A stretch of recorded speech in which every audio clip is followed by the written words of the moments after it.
My son's wife laughed when I brought flowers from my garden. That laughter still echoes, sharp as the rustle of dry leaves. I stood there on their porch, holding what I'd grown with my own hands, while her father smirked beside her. He didn't know where those flowers came from, not yet. But when he did, the smile vanished like morning mist. Before I tell you how it all turned around, hit subscribe and let me know which state you're listening from. I want to see how far this story travels. I've always said a man's land holds his memory better than his kin ever will. You can see it in the way grass grows over old fences, the way sunlight filters through pecan trees planted long before your time. My garden was my anchor. Every rose bush, every line of soil had a story. My late wife, Martha, used to hum when she pruned the hydrangeas. I can still hear it sometimes when the wind shifts in the evening. When my son, David, married Claire 3 years ago, I tried to believe she'd bring warmth to this family. She was all city polish and perfume, smiling wide for pictures and speaking in ways that made simple things sound expensive. I told myself maybe that's just how young folks are these days, loud, fast, and always looking for applause. But I was wrong. It wasn't youth that made her hollow. It was pride. At first, she pretended well. She'd come by with her bright scarves and sugar-coated talk, asking for a few flowers to decorate their house. I didn't mind. I wanted her to feel welcome. But soon enough, she stopped coming altogether. My son said she was busy. I could hear in his voice the kind of tired that doesn't come from work. When the invitation came for that dinner party, just close family and a few business friends, she said, "I went because David asked me to.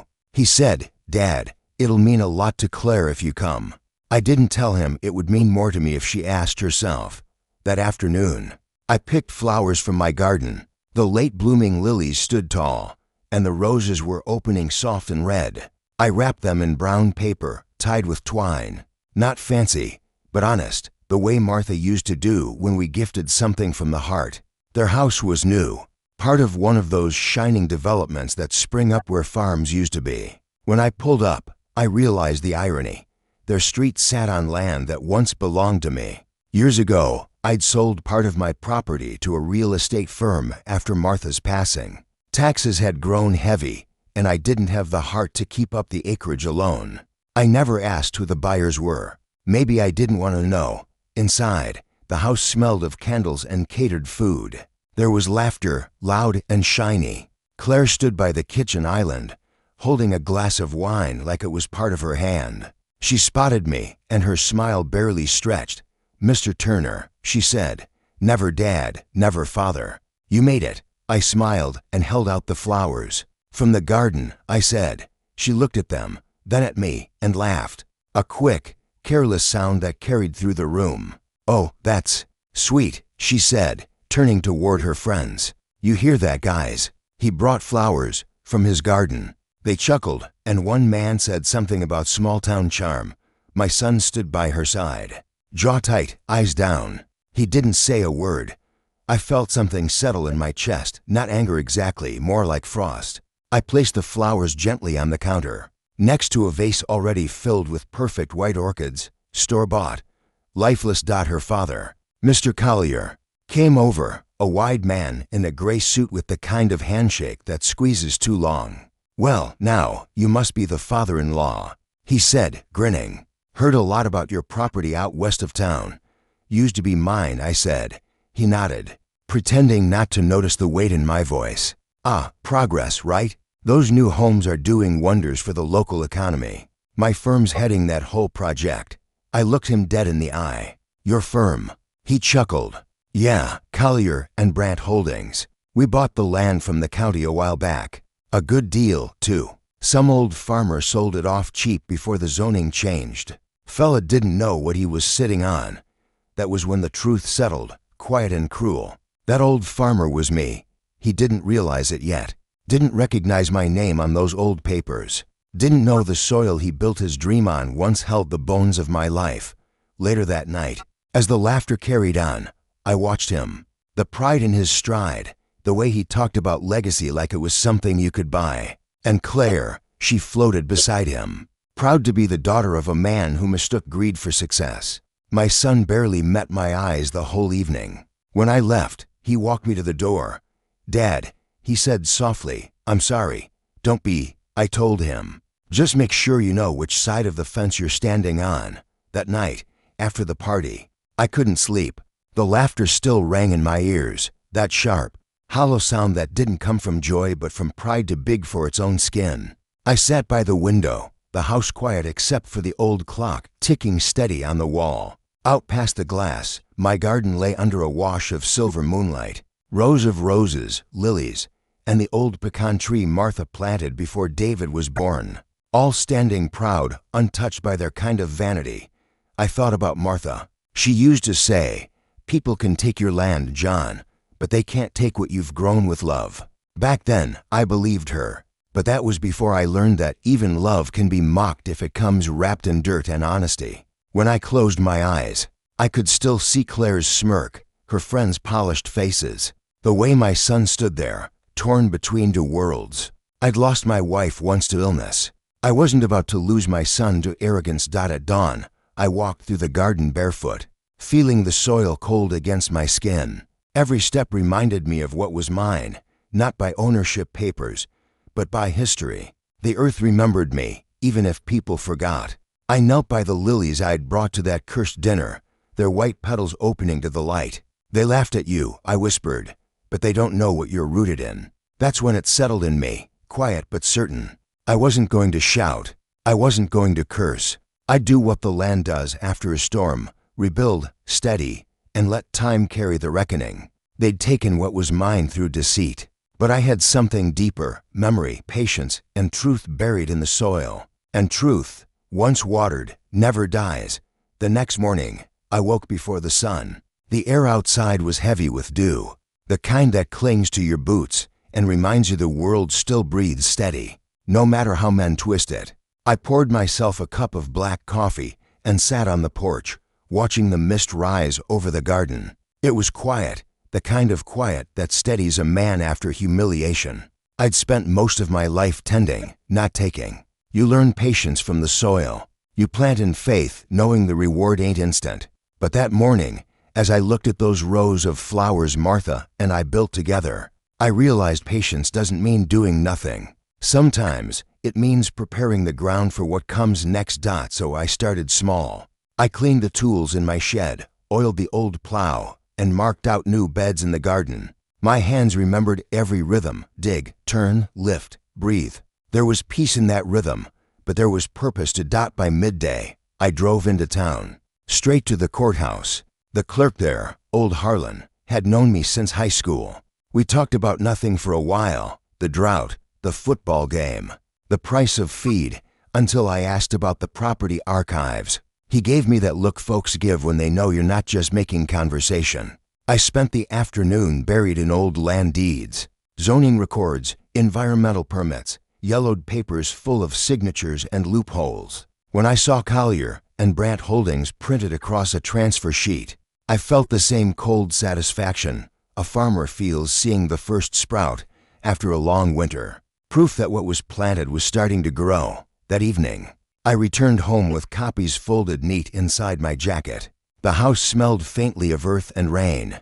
I sat at my kitchen table, spread the documents out, and studied them like a map back to what was stolen. I wasn't out for revenge yet, not the loud kind.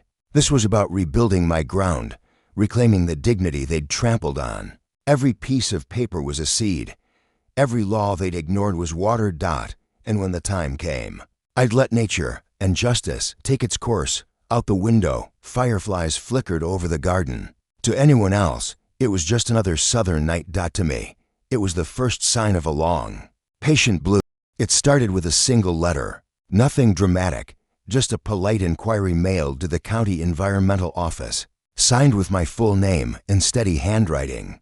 I wrote it the way I used to order new seeds, calm, factual, unhurried. I asked for clarification on the construction permits issued to Collier and Brandt Holdings, particularly those near the watershed behind my property. Folks tend to listen when you sound patient, not angry. 2 weeks later, I received a thick manila envelope in return, requested public records. Inside were photocopies of permits, reports, and signatures half faded with time. Some pages had entire sections blacked out, but even through the ink, I saw what mattered. Missing authorizations, expired environmental clearances, a line item labeled temporary exemption, awaiting review. That last phrase told me everything I needed to know. I spent every evening at the kitchen table. Papers spread before me like maps of buried sin. The lamp's glow caught the edges of the pages while the house settled around me, quiet as prayer. I took notes on a yellow pad, just as Martha used to when she kept our garden journal. Rainfall, bloom dates, first frost. Only this time, I wasn't tracking nature. I was tracking deceit. Once I knew what was missing, I began to plant seeds of my own, not in the soil, but in the system. I mailed anonymous packets to the State Department of Environmental Quality and the local zoning board, attaching copies of the oversights. My letters didn't accuse anyone. They simply asked questions. Questions have a way of making liars talk louder than truth ever could. Then I waited. I tended my roses, waved to the mailman, talked weather with the neighbors. Anyone watching would have thought I'd moved on, an old man content with his dirt and daylight. That's the thing about patience. It hides power. By midsummer, whispers began to hum through town. At the cafe, men in suits spoke quieter than usual. Down at the courthouse, a notice appeared on the bulletin board: preliminary investigation, Collier and Brandt Holdings, zoning and environmental review. The words didn't say much, but to me, they sounded like thunder rolling miles away. Too distant for panic, too close for comfort. I took a drive that week past the development site. The noise was gone. Trucks sat silent. A sign flapped loose on its post. Construction temporarily halted. Permit review in progress.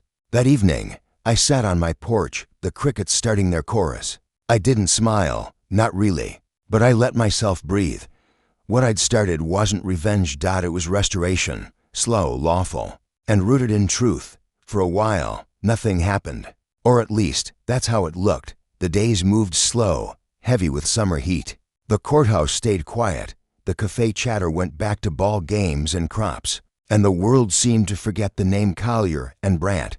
But I knew better. Trouble doesn't vanish, it ripens. Most mornings, I rose before the sun and walked the garden with my coffee. The lilies had begun to bloom again, wide and white like forgiveness. Their scent carried across the yard, soft as a hymn. I found myself thinking about Martha, wondering if she'd approve of what I was doing. She used to say, "Justice don't need applause, John, just light." That thought kept me steady. I didn't crave recognition. I wasn't waiting for their ruin. I was waiting for truth to surface. The way spring water pushes through stone when the pressure builds just right. Once or twice, I saw David's truck pass on the highway. He'd slow a little, maybe glance toward the house, but he didn't stop. I figured he was caught between loyalty and shame, the hardest place a man can stand. I let him be. Then, one evening near dusk, the phone rang. The number on the screen wasn't familiar, but I answered anyway. A calm voice introduced herself. From the State Environmental Review Board, she said they'd found something big. The reckoning had begun. The call from the State Environmental Review Board came on a Tuesday morning. I remember because the sky was clear, no clouds, no warnings, just the kind of day that hides what's coming. The woman's voice on the line was calm, official, practiced. She said, "Mr. Collier, we'd like to ask you a few questions about your old property on Willow Creek Road. That was my land, the one Claire convinced David to sell. The same plot Collier and Brandt used to build their grand eco-friendly estate community." My jaw tightened as I said, "What kind of questions?" She hesitated a moment. "There've been complaints. Water contamination, zoning irregularities, and a missing signature on a sale deed that leads back to you." I set my coffee down slow. My hands didn't shake. "You'll find everything you need in the county archives. Page 73, volume 118. There's your missing signature." There was silence, then a faint intake of breath. "You already knew this would happen, didn't you?" I smiled faintly. "Ma'am, I've lived in this county 75 years. Nothing happens here without a paper trail and a memory to match." That week, the whispers began. At the diner, men stopped talking when I walked in. Folks from the county office came by to verify some records, and one morning, I saw David's truck parked outside the courthouse. He was sitting inside, looking down, hands gripping the wheel tight enough to turn his knuckles white. By Friday, the news hit the local station. Collier and Brandt accused of environmental misconduct. Property sale under review. I didn't smile, not once, but inside me, something uncoiled, quiet, patient satisfaction. Justice wasn't loud. It was steady. The next evening, just before sundown, David came to the house. He didn't knock, just stood by the porch rail, head in his hand, eyes low. For a long while, neither of us spoke. The cicadas filled the silence. I didn't know about the waste, he finally said. Claire signed off with the contractors, said it was part of the runoff management deal. I just wanted to give her something better. Better than what? I asked softly. He looked up, eyes red. Better than you had. The words stung, but they didn't surprise me. That was Claire's poison, quiet, cultured, convincing. She didn't need to shout to ruin something. She only had to whisper it in the right ear. You thought selling your mother's land was love, I said. He didn't answer. We stood there as the sun dipped low. The air smelled like honeysuckle and rain. I could see the conflict in him, like a man waking from a long dream and realizing the room he's in isn't his own. Finally, he spoke again. They're saying I might be liable to personal signatures, oversight on zoning. I didn't say I'd warned him years ago. I just looked at him and said, son, truth doesn't destroy a man. It cleans him. He nodded slowly, tears threatening but held back. Then he whispered, she told me you'd never forgive us. That's why she didn't want you near the project. She was right about one thing, I said quietly. Forgiveness don't come cheap. For a while, he just stood there, staring into the fading light. Then, with a slow, trembling voice, he said, she's scared, Dad. The board subpoenaed her emails. They found falsified permits. The lawyer said it's fraud. Fraud, I repeated, tasting the word like bitter medicine. That's a hard thing to polish with charm. He looked at me then, and I saw a boy, not the man who'd raised his voice at me, not the husband who stood silent while his wife mocked me, but the boy I'd taught to fish, to fix engines, to tell the truth even when it burned. Tell me what to do, he said. I stepped forward, put a hand on his shoulder. Stand still, I said, and let the truth do the moving. He stayed that night, slept on the old couch in the front room. In the morning, he helped me water the garden. We didn't talk much, just worked side by side like old times. By the end of the week, the investigation reached full swing. The newspapers ran photos of Claire entering the courthouse in her pearl earrings and stiff smile. They said she refused to comment. They said the board found deliberate concealment of hazardous waste, and that residents downstream had already filed a lawsuit. I didn't celebrate, but when the rain came that night, I stood on the porch, let it fall on my face, and whispered to the wind, that's for you, Martha. Some storms don't destroy, they cleanse. And as thunder rolled across the southern sky, I knew this wasn't over. The truth had only just begun to move, and the reckoning. When you live long enough in one place, you learn the sound of a town in trouble. It's not the noise that gives it away, it's the hush that follows. Folks get quieter, eye contact shortens, and gossip takes on the tone of pity instead of curiosity. That's what Willow Creek felt like after the investigation hit its stride. By late September, the town's newspaper, the Creek County Chronicle, had Claire's face printed clean across the front page. Environmental fraud scandal tied to Collier and Brandt developers. I read the headline once, then folded it neat and set it on the counter. The paper smelled like ink and satisfaction. David came by that evening, same truck, same uneasy expression. He looked worn down, like a man living on half sleep and full guilt. When he sat down at the table, I poured him some coffee. We didn't need to trade greetings. That stage had passed. They froze the company accounts. He said quietly, investigators took the hard drives. Claire's been calling lawyers day and night. And what about you? I asked. He sighed. I told them I didn't know about the waste disposal contracts, but they've got my name on the zoning approvals. That's on me, Dad. I studied him a long moment. His shoulders slumped the same way mine used to when I lost Martha. There's a certain bend in a man's back when he realizes pride's been costing him more than it's bought. You're telling the truth now. I said, that's worth something. He gave a tired nod. Claire says I should lawyer up. Keep quiet. But the board wants cooperation. Says it'll look better if I help them. Then help him, I said. Let the truth breathe. He hesitated. She won't forgive that. I leaned forward, eyes steady. Then she's not worth your forgiveness either. He didn't answer, but his silence was agreement. Over the next few weeks, the town turned. Not loudly, the South rarely is, but you could feel it. People who once praised Claire's grace started avoiding her at the grocery store. Her book club disbanded overnight. Even Pastor Holloway skipped her name during Sunday prayers. Word spread that the environmental board's findings were worse than expected. The developers had used cheap runoff materials that leaked chemical residue into the nearby stream, the same one that ran through the elementary school's garden plots. Kids got sick. Families demanded answers. And when the contract surfaced, every trail led back to her signature. I didn't gloat. I'd seen ruin before. It doesn't make a sound when it lands. It just empties a house still. When I passed the courthouse one morning, I saw Claire on the steps, cameras flashing. She wore that same ivory coat from the night of the party, but she wasn't shining anymore. She looked hollow, like a porcelain doll left too long in the sun. David stood a few feet behind her, head down. I stayed in my truck, engine idling, watching through the windshield. She scanned the crowd, journalists, townsfolk, old neighbors, and for the first time, she looked unsure of who was for her and who was watching for the fall. Then her eyes met mine just for a moment, and in that flicker of silence, I saw her realize something she'd never understood. I wasn't her enemy. I was her mirror. She looked away first. A week later, David showed up again, this time with a brown envelope in his hand. He laid it on the table between us like it was carrying something alive.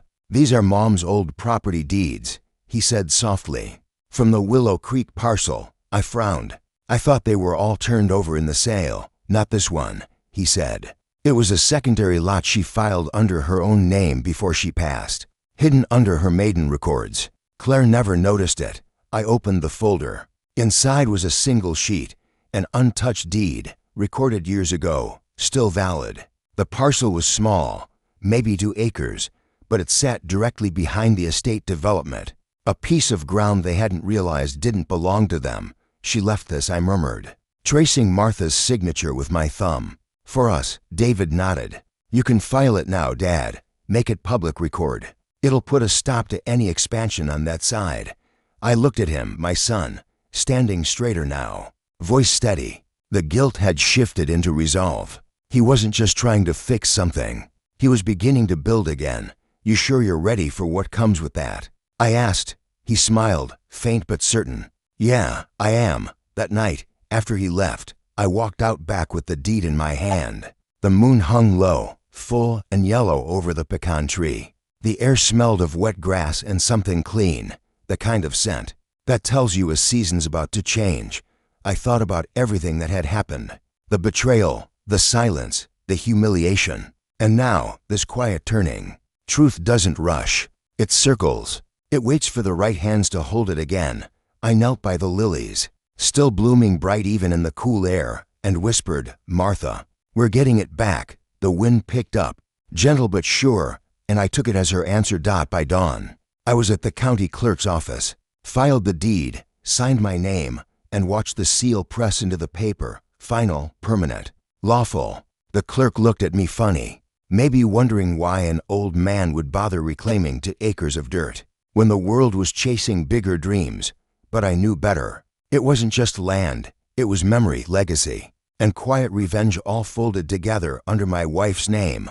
When I stepped outside, the morning light hit the courthouse windows just right, a flash of gold through glass, like hope breaking open. I took a deep breath and said to myself, it's time to finish this right. The revelation had come full circle, truth exposed, guilt admitted, legacy restored. But resolve, that was something different. That's what began to stir in me then, slow and certain, the will to not just witness justice, but to shape it, because what they'd taken wasn't just mine, it was the name I'd built, the roots I'd planted, the soil that had always remembered me. And now, for the first time since that night of laughter and humiliation, I felt alive again, ready, patient, and unshakably calm. The next move wouldn't come from anger. It would come from truth. Wrapped in law, carried by time, the reckoning was coming, and this time, it would have my signature on it. The clerk stamped the papers without looking up.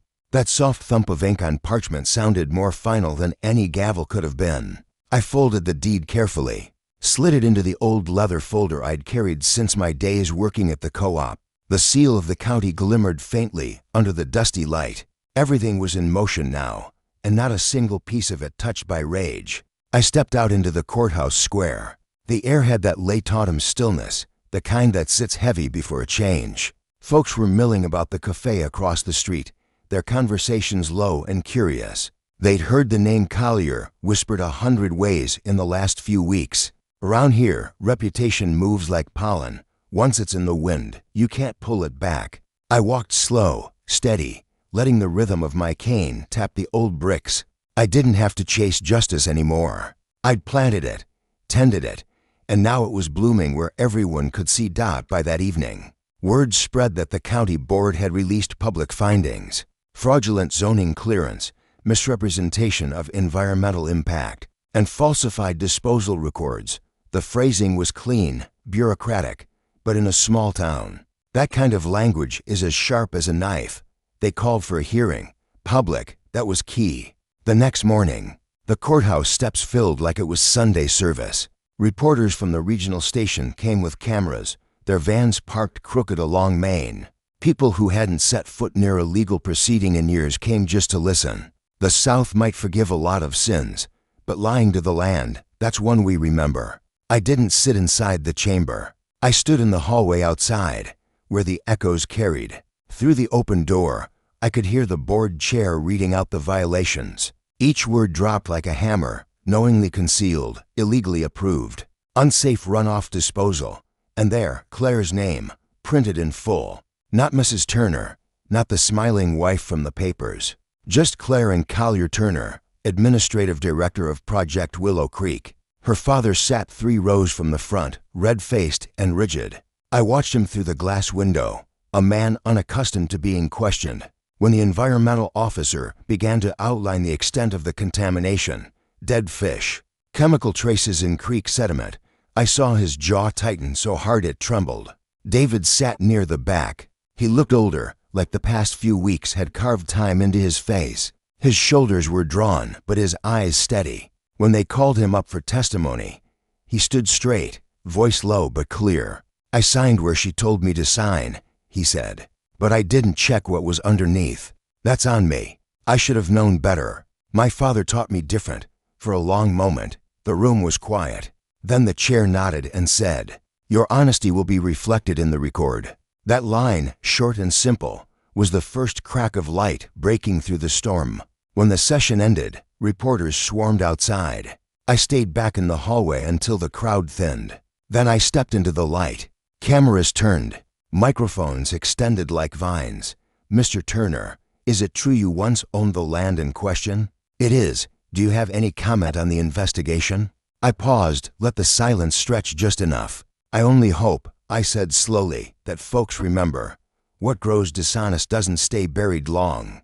That was all I said. No anger, no grand speeches. Just the truth, plain as seed corn. By that evening, my words were quoted in the county ledger under the headline, "Former landowner breaks silence." Amid Collier scandal, they printed my picture too, me in my garden, leaning on my cane, lilies blooming behind me. I didn't ask for it, but I understood why they chose it. The story wasn't just about corruption anymore. It was about contrast, roots, and rot. In the days that followed, Collier's empire began to crumble under the weight of its own arrogance. Investors filed civil suits to recover losses.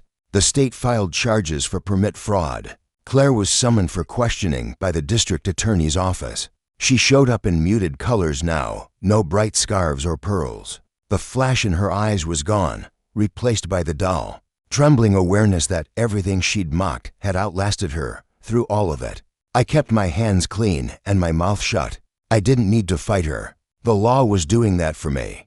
But I made sure the truth had a steady path to walk. When the county records office released the full deed history to the press, it included everything: the undervalued sale, the missing permits, and the refiled environmental order I'd signed weeks ago.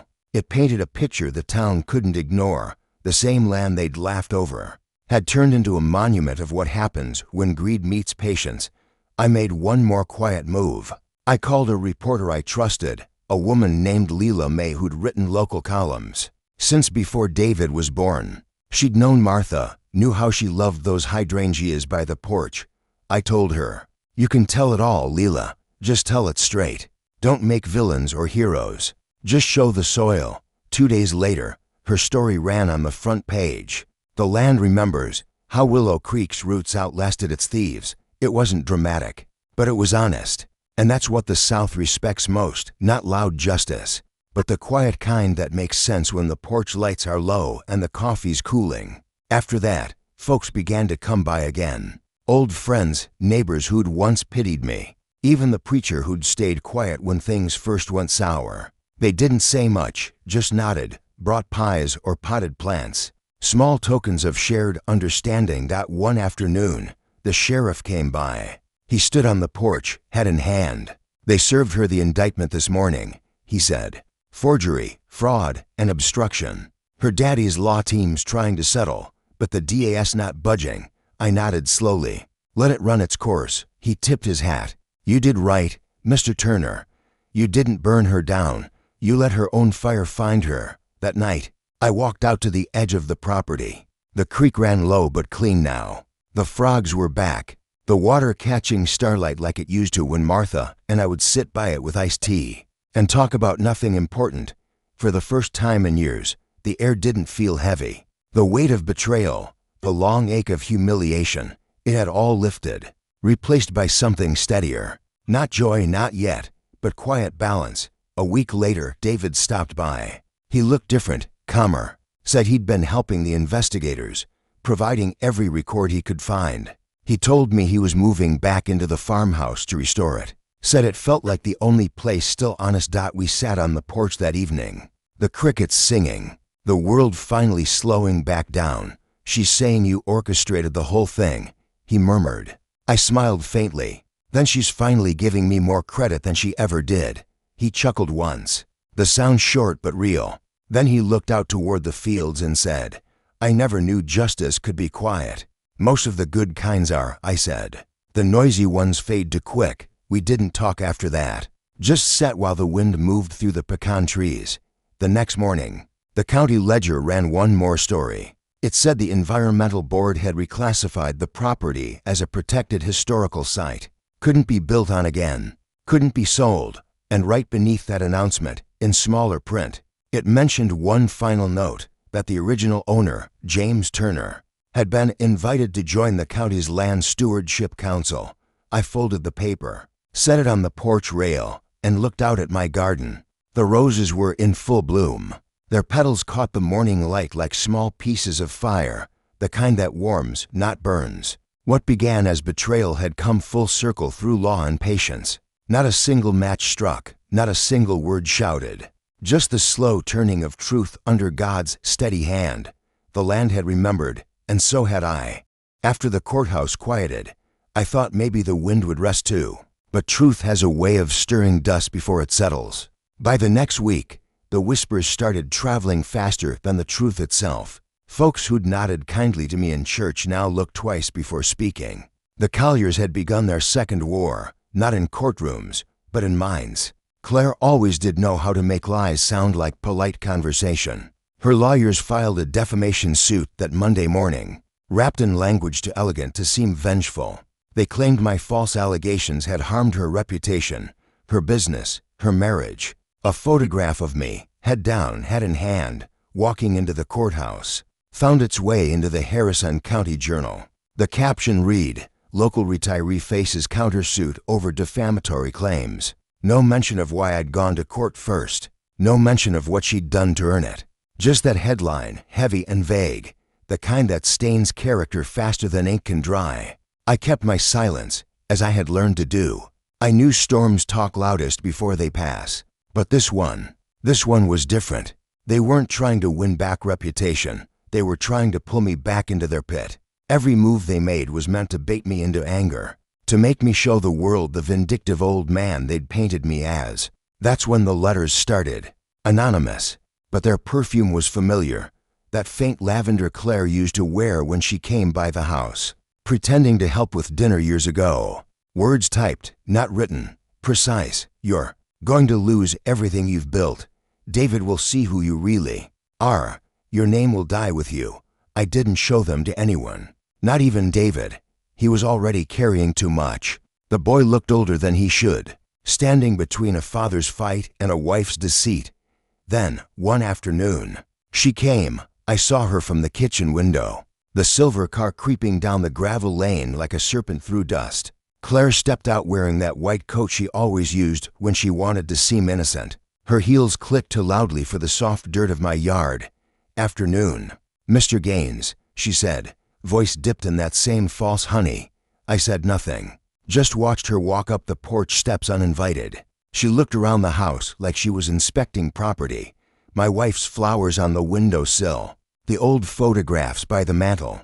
Her gaze lingered on a picture of David and me holding a fishing line years back. You've made quite a mess, she said finally. But it doesn't have to end this way. There was a pause. Outside, the wind rattled the oak leaves like dry applause. She stepped closer. I can make this go away. The lawsuit, the papers, all of it. You just have to retract what you said about me. Publicly. Say you were mistaken. I looked at her, at the perfectly rehearsed concern on her face. I could almost see the reflection of her phone's camera lens hidden in her coat pocket. Recording everything. You came all this way, I said quietly, just to lie to yourself out loud. Her expression twitched, a second's fracture before she recovered. You're not as clever as you think, she murmured. When people see you for what you are, bitter, obsessive, desperate for attention, they'll turn on you. Even David will. I let her words hang there. In another time, they might have cut me. But the truth was, she'd already taught me how not to bleed. Claire, I said, you built your whole world on pretending you cared about people you could use. You can't weaponize a reputation that's already rented. She flinched, then forced a smile. You think this is over? No, I said. I think it's finally started. She left in silence, her perfume fading down the drive like a ghost leaving its echo behind. I watched her go, calm and steady. My hands didn't shake this time. That night David called. His voice was uneven, like he'd been rehearsing. Dad, he said, Claire told me you threatened her. I closed my eyes. So that was her play. She recorded something, he added. Said you got angry. That you said she'd pay for what she did. I said truth has a cost. I told him. That's all. There was a long pause on the line. Then, softly, I don't know what to believe anymore. I let the silence breathe. Then come see for yourself, son, I said. Sit in the same house you grew up in. Look me in the eye. Decide if I'm the man she says I am. He didn't answer that night. But 2 days later, his truck appeared in the driveway. He looked tired, not just from lack of sleep, but from the weight of carrying too many lies. We sat on the porch, side by side, watching the dusk roll in. Dad, he said quietly, I didn't want to pick sides. You already did, I said. You just didn't know it yet. He looked down. Her lawyer says they'll subpoena me. If I testify, it might go bad for you. Then tell the truth, I said simply. That's all I've ever asked. He stared at me a long time, and for the first time in years, I saw my boy, not the man she'd molded, but the son I'd raised. I don't know if I can face her, he whispered. You already are, I said. The next week, the courthouse felt colder. Claire's side strutted in with cameras and whispered reporters, all waiting for the headline they could carve. I walked past them, steady, with David beside me. His jaw was tight, but his eyes were clear, inside. Her attorney smiled like a man who thought he'd already won. They played a video, a trimmed, edited version of our porch conversation. My voice, isolated. You'll pay for what you did, the courtroom murmured. Claire lowered her head, perfect tears catching the light. The judge asked if I wished to respond. No, I said, standing slow. But my son might. David rose. His voice trembled at first, but then steadied. I was there the next day, he said. I saw what she was trying to do. I know my father's words, and I know hers. He turned toward Claire. You said I'd regret ever crossing you. You told me I'd lose everything if I stood by him. That's not love, Claire. That's blackmail. The courtroom went still. Even the reporters stopped writing. For a second, I saw her face, stripped of charm, stripped of control. Just raw calculation breaking apart. The judge called for a recess outside. David and I stood in the hallway. He rubbed his temples, exhaling hard. Feels like I just cut out a piece of myself, he said. Sometimes that's the only way to stop an infection. I told him. He nodded. Eyes red but clear. By the time we stepped back into the courtroom, something had shifted. The press no longer looked at me like a villain. They looked at her, at the cracks in her story. When the day ended, no verdict was given yet. But the tide had turned. Claire walked out without looking back, her heels echoing sharp against the marble. David stayed. We didn't speak much on the drive home. The silence between us wasn't empty this time. It was honest. That night, I sat on the porch again, the air heavy with coming rain. The crickets had gone quiet. Somewhere in the distance, thunder rolled low and slow. The storm hadn't passed, not yet. But for the first time in a long while, I wasn't afraid of it. I poured myself a cup of coffee and waited. Because storms end. And when they do, the world breathes cleaner.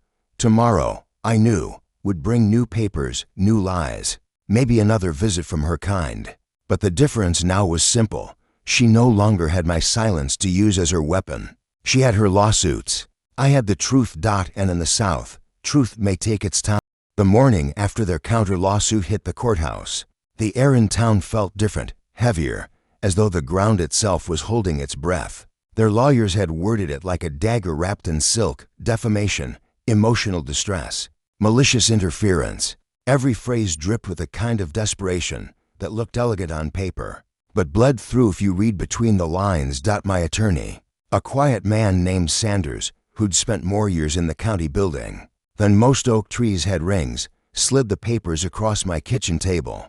They're not after money, he said, tapping the page. They're after narrative. He was right. This wasn't about the truth anymore, not to them. This was about reclaiming control, twisting sympathy, painting me as the bitter old farmer who couldn't let go of the past. But there's one thing about narratives: if you build them on sand, all it takes is one honest tide to wash them clean. So, we filed our own motions, calm, methodical. A request for a protective order, citing harassment and retaliatory intent. A motion to dismiss grounded in facts, not sentiment. Sanders made sure every paragraph was rooted in evidence. The environmental violations, the false permits, the dates that didn't match. For weeks, I said nothing, while the Collier's lawyers flooded the local paper with statements about unjust character attacks and elderly confusion. I kept pruning my garden. The flowers didn't seem to care about human noise. They just kept growing. Then came the call. It was a local journalist named Mary Whitmore, Channel 7 out of Jackson, a regional station with a reputation for getting stories right. She said, "Mr. Turner, I'm not calling for gossip. I'm calling for truth. Would you be willing to talk, once on camera?" I hesitated. The idea of television made me uneasy. I wasn't a man for spotlights. I was built for sunlight and soil. But then I thought about Martha. She'd always said, if you stay silent too long, the wrong folks start writing your story for you. So I said, one interview. On my porch. My terms. They came 2 days later. Just Mary, a cameraman, and the sound of cicadas humming like the heartbeat of the South. The sun sat low, painting everything gold. I didn't change into anything fancy, just a clean shirt and my old straw hat. I wanted the world to see me as I was, unvarnished truth. When they rolled the camera, Mary spoke softly. "Mr. Turner, people have heard many sides of this story. Why speak now?" I looked past her for a moment, toward the fields that used to belong to me, now overrun with half-built foundations and weeds reclaiming the soil. "Because silence," I said, "has done enough harm." The interview lasted 40 minutes, but felt like a single breath. I didn't accuse. I didn't dramatize.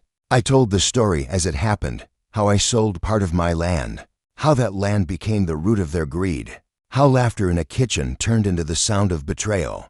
Mary didn't interrupt. She let the pauses breathe. I spoke of my wife, of her hands in the earth, of what legacy means when you strip it of money and titles. I showed them the papers, the ones from the courthouse proving every loophole, every falsified clearance. I didn't raise my voice once. When she asked, "Do you hate them?" I shook my head. "No," I said. "Hate takes too much tending. I just want the land and the truth to rest." The cameraman lowered his rig when it ended.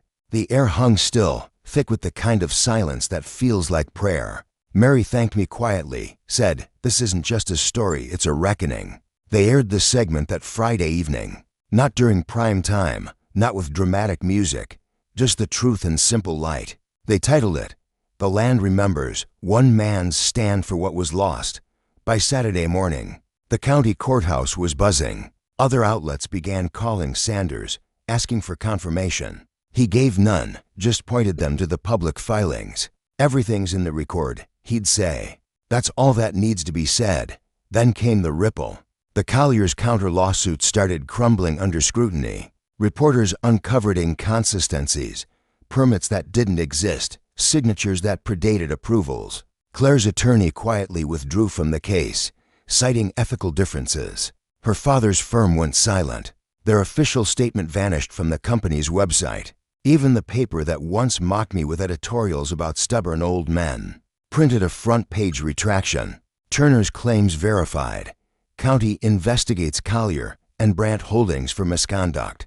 The same day, the judge granted our protective order, forbidding further contact or public commentary from the Collier family. Their narrative was sealed, legally and morally. I watched it all unfold from my porch, same as I had watched the seasons shift. I didn't smile, not really.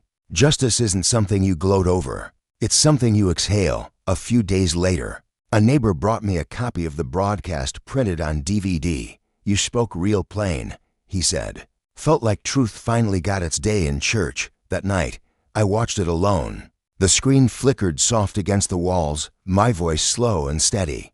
I noticed how old I looked, the lines deep, the eyes tired but clear. When the camera panned over my garden, the lilies glowed in the fading sun. Martha would have liked that. Halfway through, there was a close-up.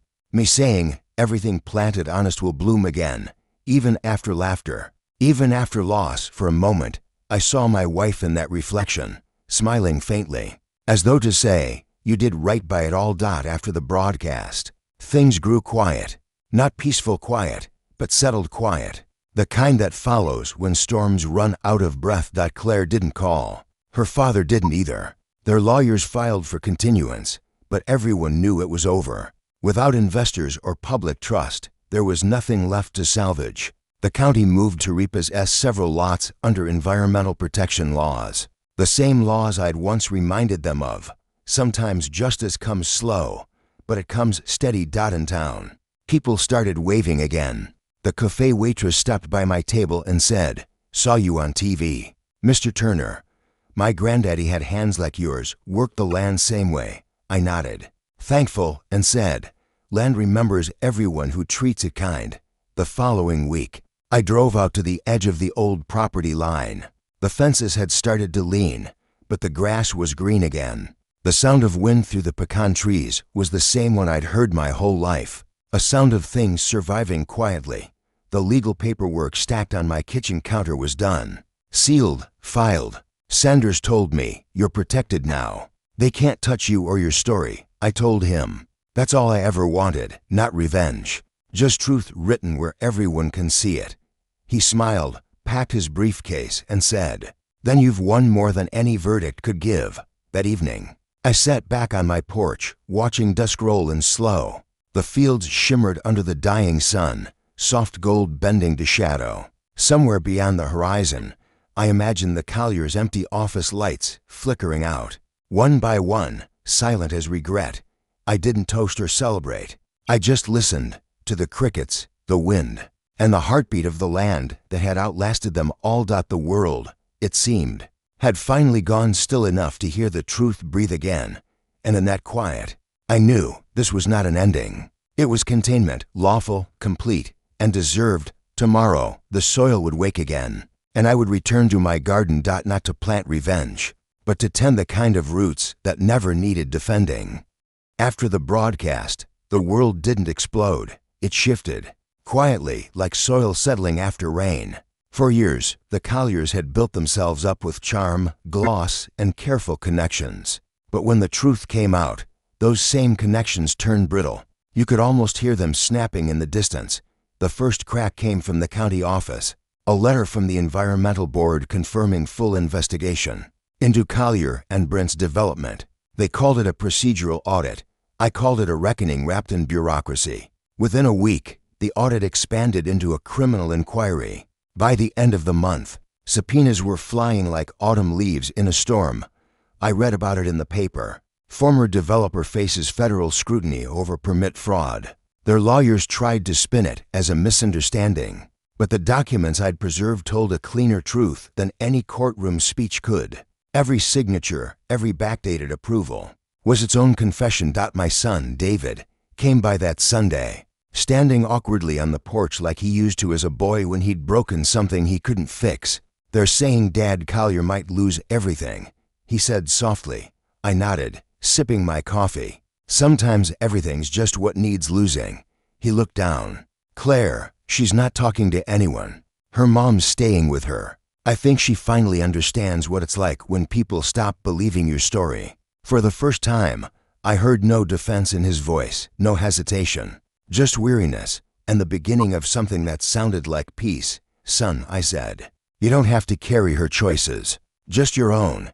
He nodded, and for a long while, we sat in silence, listening to the sound of bees working the roses. By late summer, the Collier estate had become a ghost shell. Their manicured hedges brown under the heat, unpaid workers gone, sprinklers dry. The gate that once stood proud now sagged on rusted hinges. I drove by only once, slow enough to see the for auction sign staked into the soil. There was no joy in it, just a strange kind of symmetry. The county reclaimed several plots for environmental restitution, turning part of the land back into protected wetland. They asked if I'd help oversee the restoration, just as a community advisor, the letter said.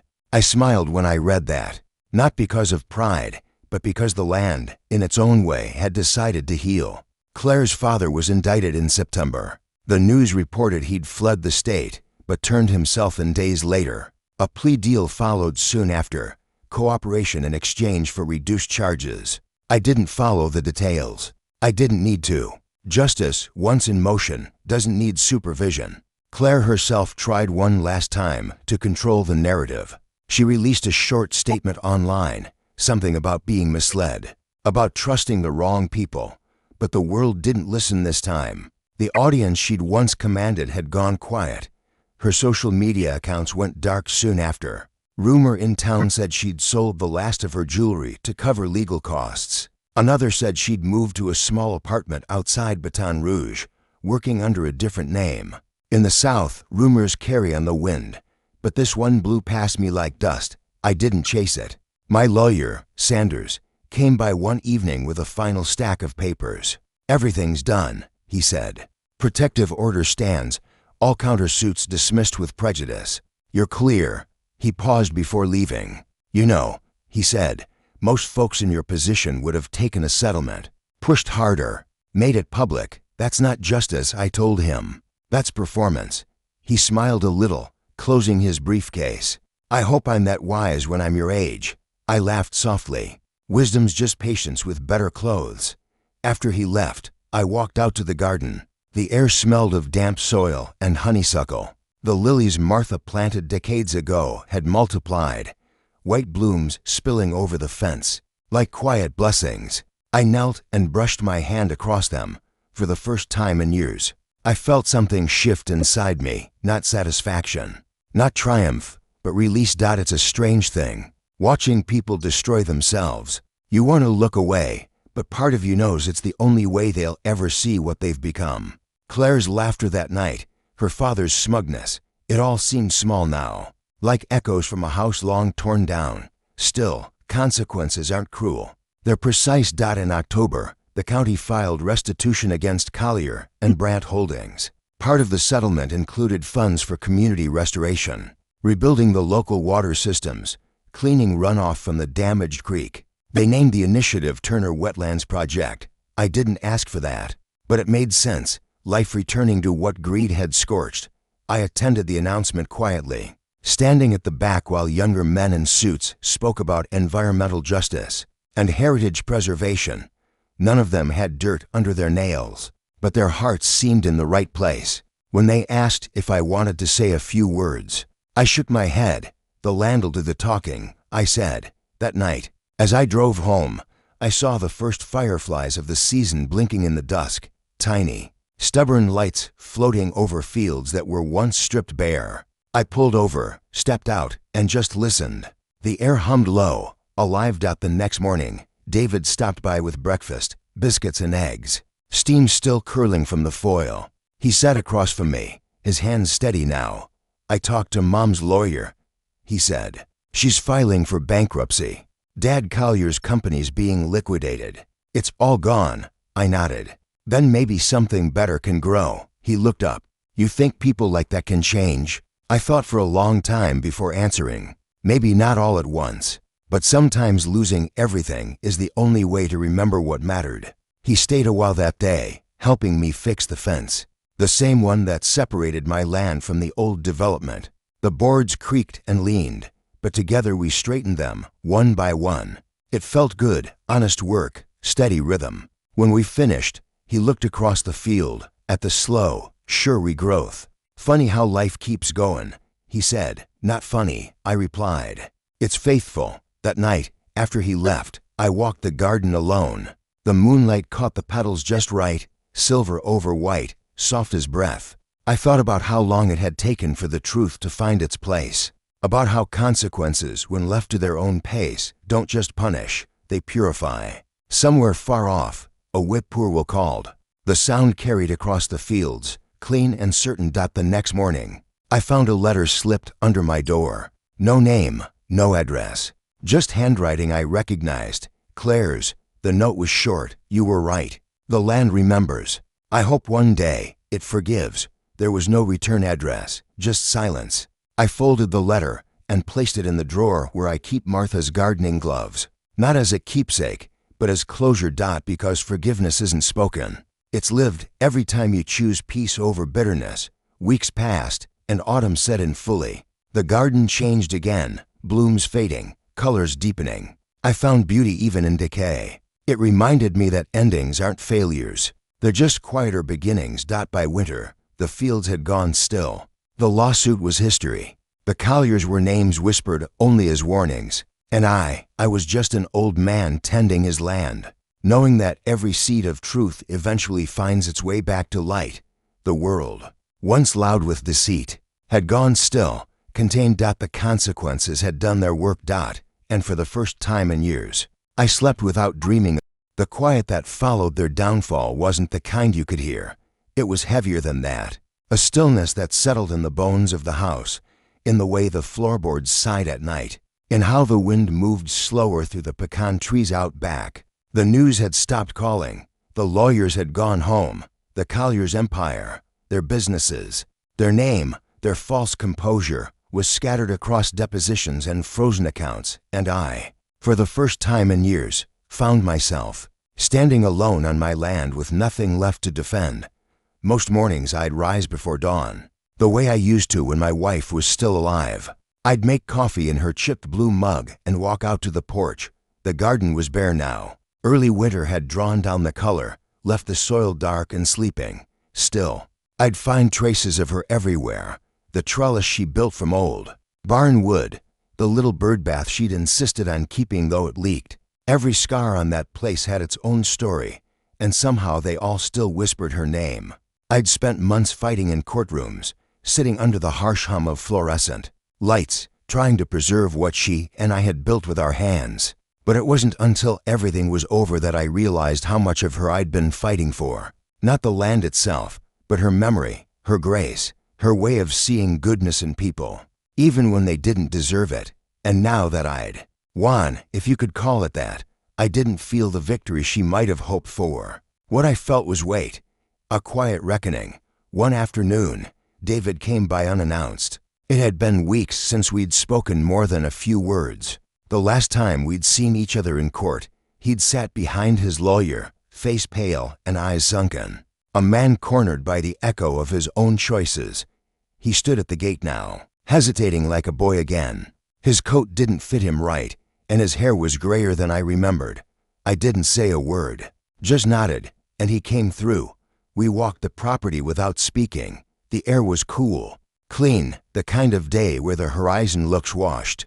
He stopped near the fence line, where the first frost had left its lace on the grass. "I don't know how to start," he said finally. "Then don't," I told him. "Just stand." He looked at me, eyes wet, jaw trembling the way it used to when he was little and caught lying. I thought I was doing what I had to, to keep her happy, to keep everything moving.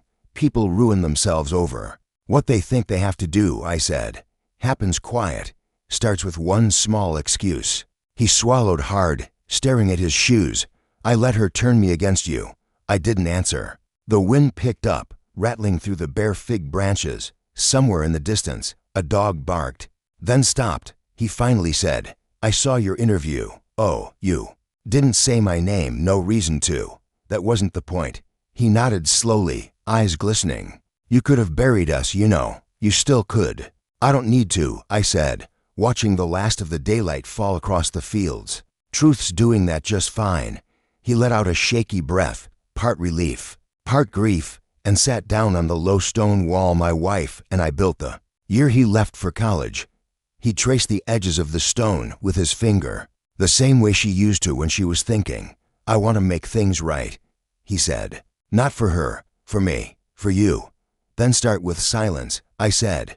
"Let it settle, don't chase it, don't explain it. Just let what's broken stay quiet long enough to heal." He nodded again, slower this time, like he understood the cost of what that meant. For weeks after, he came back every few days. Sometimes we spoke, sometimes we didn't. We worked side by side, fixing old fences, cleaning the shed, pulling the last of the weeds before frost took them for good. I could see the change in him, not quick, but steady, the way a man starts to carry himself differently when he's tired of being ashamed. The town stopped whispering, too. Folks had their fill of the Colliers scandal. The papers moved on. The county clerk told me one morning that all remaining suits had been dismissed. "You've done enough," she'd said. "Time to let the dirt close." I nodded, but I wasn't sure what that meant yet. One evening, just before Christmas, David and I sat on the porch, coffee mugs steaming in our hands. The air was still, sky the color of pewter. "You ever forgive her?" he asked, voice small. "Forgiveness isn't a door," I said. "It's a window. Sometimes it opens, sometimes it doesn't, but you don't force it."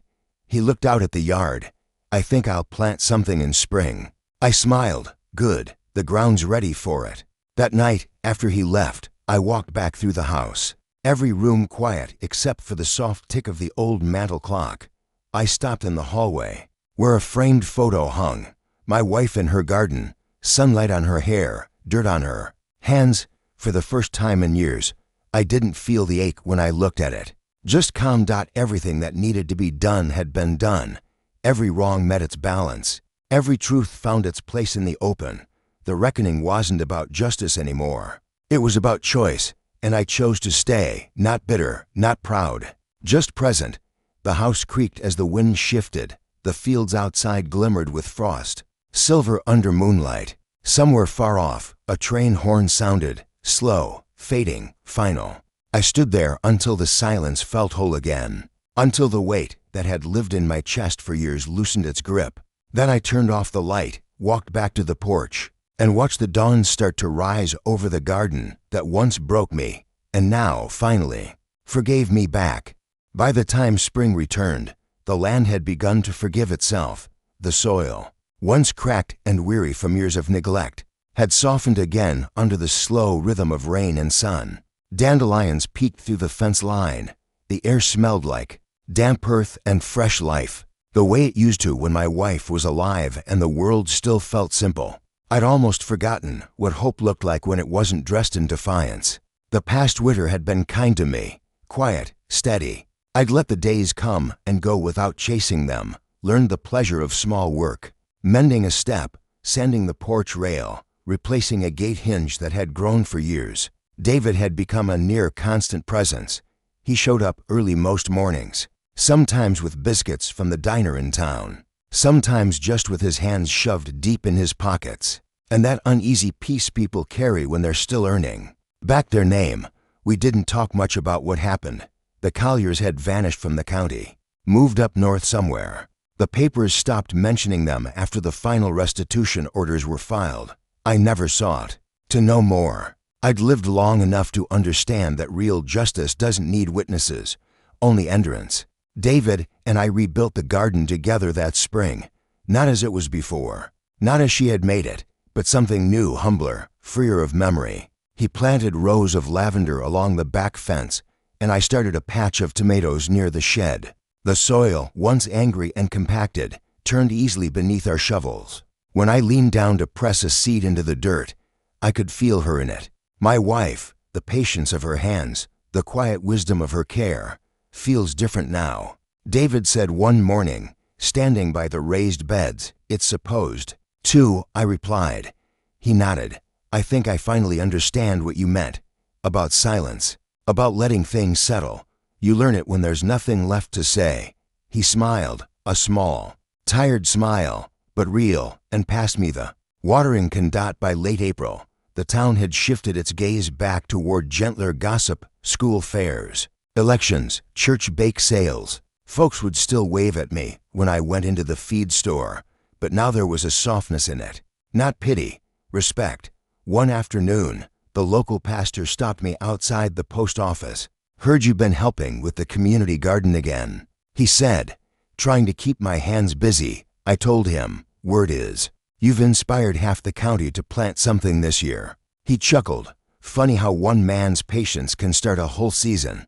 I smiled, tipped my hat, and kept walking. That night, sitting on the porch, I thought about that, how truth, once freed, doesn't just clear your name, it tills the ground for others to plant better. In early summer, David brought me a small wooden box, said he'd made it himself. Inside were papers, title transfers, accounts. The last threads of all that mess finally tied off. I'm putting it all in your name again, he said quietly. The land, the deeds, everything that should have never left your hands. I stared at the box for a long while before answering. I don't want it back out of guilt. It's not guilt, he said. It's gratitude. You gave me a way to face what I was without punishing me for it. He looked down at the dirt under his boots, then back up. I'm going to keep working the land with you, if you'll have me. I nodded. Then it's settled, but this time you plant what you want. The ground don't belong to me anymore. It belongs to whoever tends it with care. He smiled, and for the first time in years, it reached his eyes. By midsummer, our new garden bloomed full and unapologetic. The lavender swayed like a quiet ocean. The tomato vines climbed the trellis my wife had once built. Bees moved slow and golden through the light. Children from the neighborhood came by some evenings, curious about the flowers and vegetables. I'd hand them trowels and let them dig, show them how to loosen the soil gently, how to press seeds without crushing them. One little girl asked me, "Why do you talk to the plants?" I chuckled. Because they listen better than people do. David laughed from across the yard. He's not wrong, he said. I looked around, at the land, at my son, at the life that had somehow found its way back. And I realized then that the story was never about betrayal or revenge. It was about restoration, about learning that truth, like a garden, doesn't need force to grow, just time, patience, and the willingness to keep showing up after every storm. That fall, when the air turned crisp and the fields began to bronze, I sat down to write. Not a book, not a confession, just a record. Something honest to leave behind. I wrote about my wife, about what it means to build a life with someone who teaches you grace even in their absence. I wrote about David, about how loss can harden a man or humble him, and how choice determines which. I wrote about the law, not the kind that fills courtrooms, but the older, quieter law of consequence and truth. And I wrote about peace, how it doesn't arrive as reward, but as responsibility. When I was done, I sealed the pages in an envelope and placed it in the same wooden box David had given me. On the lid, I carved 3 words with my pocket knife. Let it rest. On the final day of that year, David and I stood out back watching the sun go down over the field. The sky burned copper and rose, the kind of light that makes everything look forgiven. He said, "You ever think about what she'd say, seeing all this now?" I smiled. She'd probably tell us to quit talking and finish our chores. He laughed softly. "Yeah, that sounds like her." We stood there until the horizon faded. The air smelled of earth and smoke and something close to peace. When he left that night, I stayed behind a while longer. The stars came out slow, one by one, like old truths returning home. I walked down to the garden, the same patch of ground that once bore witness to betrayal, to heartbreak, to rebuilding. Now it was quiet, living, honest. I knelt beside the lavender row, pressed my palm to the soil, and whispered a thank you, not to God, not to fate, but to the years themselves, for having the patience to turn pain into wisdom. The land didn't answer, but the wind shifted, carrying the scent of her flowers across the yard. I closed my eyes, breathed deep, and smiled. Somewhere inside that silence, I could feel her, and the truth she'd always believed, that love, when tended with enough time and humility, finds its way back through even the hardest ground. And, for the first time in a long, long while, I let it. I never set out to tell this story. Truth be told, I figured it would fade with me, like the color in old photographs, quiet and forgotten. But time has a strange way of insisting that certain things be remembered, especially the ones born from silence. The land's at peace now. The lavender hums in the breeze, the soil rich with next season's promise. I still walk the rows every morning, cane in one hand, coffee in the other. The garden doesn't ask for much, just care, and the patience to listen. David's taken to visiting every Sunday. We don't talk about the past anymore. We just sit under the pecan tree, the same one Martha planted before he was born. Sometimes we talk about the weather, sometimes about the tomatoes, but more often than not, we don't speak at all. We don't need to. The quiet between us says everything. People in town still ask me to tell it, how it all turned around. They think it's a story about revenge, about outsmarting those who wronged me, but they're wrong. It's a story about soil, about what happens when you stop trying to burn the weeds and start tending what's worth keeping. When I look back now, I don't see the laughter or the courtroom or the headlines. I see the lilies I carried that night, wilted then, but still breathing, and I realize that's all I ever was trying to do, keep something living. So if this story found its way to you, wherever you are, whatever ground you're standing on, remember this: everything you plant in truth, one day, blooms in peace. Hit subscribe, and tell me which state you're listening from, because from this little southern porch, I'd like to know just how far a story about roots, loss, and quiet justice can travel.